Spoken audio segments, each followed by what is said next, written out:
Bonjour, je m'appelle Natacha, je suis thérapeute en auto-entreprise et je réagis à cette loi sur l'abaissement du seuil de TVA.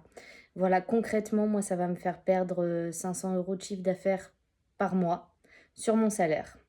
Donc, me faire passer en dessous du SMIC. Donc, c'est pas possible. Je peux pas absorber 20% de TVA sur mon chiffre d'affaires toute seule. Je ne peux pas non plus l'imposer à mes clients qui me suivront pas. J'exerce à la campagne. Tout augmente partout, pour tout le monde. Donc, une augmentation de 20% de mes tarifs. Mes clients ne me suivront pas. Donc, je n'ai pas de solution. La dernière solution que j'ai envisagée, ça a été de fermer. De fermer d'abord, en fait, par lassitude. Lassitude de devoir encore trouver une solution pour survivre. Avec tout qui augmente, lassitude d'avoir l'impression de ne pas être prise en compte, lassitude d'une énième absurdité dans ce monde, lassitude d'être une pas grand-chose à qui on demande toujours un peu plus de courber les chines et avec le sourire s'il vous plaît parce que c'est pour redresser la France. Lassitude en fait qu'on dispose de moi, de ma vie, de ce que j'ai construit en l'espace d'une loi faite par des personnes qui n'ont jamais vécu cette vie d'entrepreneur. Je crois que ce qui résume le mieux ma pensée aujourd'hui, c'est que j'en ai marre. En fait, j'en ai marre. Parce que finalement, je crois que j'ai autant mal au cœur qu'au porte-monnaie. Aussi décalé que ça puisse paraître, aujourd'hui, moi, j'aime mon métier. Et je me vois contrainte d'envisager de l'arrêter. Parce que je vais pas pouvoir tenir financièrement. Et puis, quand j'ai pensé à fermer, je me suis projetée réellement dans cette solution. Je me suis dit: «Bon, au moins j'aurai la paix, puisqu'on veut pas que je travaille, bah, je travaillerai pas».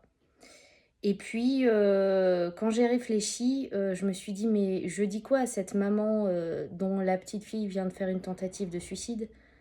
Je dis quoi à ce gamin de 8 ans qui est victime de harcèlement?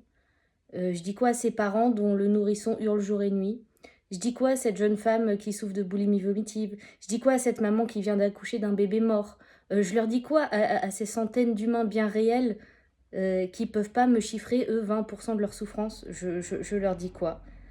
Heu, Ce sont pas des entreprises que vous êtes en train de tuer, ce sont des personnes. Des personnes, d'abord, qui aiment leur travail, qui se dévouent corps et âme pour, le faire du mieux possible parce qu'être entrepreneur, c'est être seul dans son entreprise et occuper tous les postes, la compta, la facturation, la communication, l'entretien, le ménage, le secrétariat, le SAV, le VRP, évidemment, le service qu'on propose, et tout ça, sans mutuelle, sans 13e mois, sans prime, sans CE, sans congé payé, sans arrêt maladie. Moi, si je travaille pas, j'ai pas d'argent. Quand je prends des vacances, je ne touche rien. Donc heu, souvent les auto-entrepreneurs, ils travaillent et beaucoup. Quand ils prennent des vacances, elles ont un coût, même si c'est à la maison. Il y a pas de sécurité de l'emploi, on prend tous les risques, et l'État vient allègrement se servir. L'Urssaf prend déjà, faut savoir, moi, un quart de mes revenus à peu près, sans compter, toutes les autres charges qu'il y a. Hem, Vous savez, l'Urssaf, elle a augmenté, en juillet dernier, en janvier de cette année et elle augmentera encore, en janvier 26. Moi, jusque-là, j'ai résisté à l'augmentation de mes tarifs parce que je sais que si je le fais, il y a des personnes qui pourront pas venir et ce sera peut-être cette maman qui vient d'enterrer son enfant et ça, moi, je le supporte pas parce que c'est pas une entreprise que j'ai, c'est, c'est une déontologie, c'est quelque chose qui m'anime. Donc j'augmente pas mes tarifs, même si l'Urssaf augmente, même si tout augmente, même si les charges, même si les assurances augmentent. Moi, j'ai choisi de pas augmenter. Mais là, en fait, j'ai mal au ventre parce que j'ai pas de solution. Je n'en ai aucune. Et je suis pas un cas isolé. Quel entrepreneur n'a pas baissé ses tarifs ou fait un geste parce qu'en face, il y a une association, parce qu'en face, il y a quelqu'un qui a des petits moyens financiers. euh, Franchement, on fait pas ça pour l'argent, sinon on serait pas en auto-entreprise. Mais comme tout le monde, il faut bien qu'on vive, il faut bien qu'on paye nos charges et si c'était, par amour de l'argent, on ferait pas ça.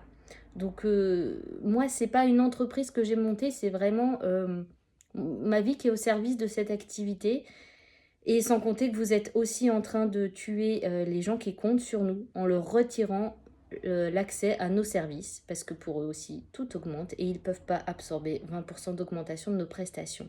Donc, ils viendront plus. Le problème, c'est que je n'ai aucune solution. Je ne sais pas. Je ne sais pas quoi faire. Euh, je vais pas pouvoir aller voir mes collègues puisque soit ils auront fermé aussi, soit ils auront augmenté leurs tarifs. Et puis pour la petite chômeuse récemment castrée que je serais devenue, ce sera pas possible de les payer. Alors j'ai envisagé une dernière solution, me faire payer en légumes. Parce que je me dis au moins 20% d'une tomate, c'est moins évident à reverser.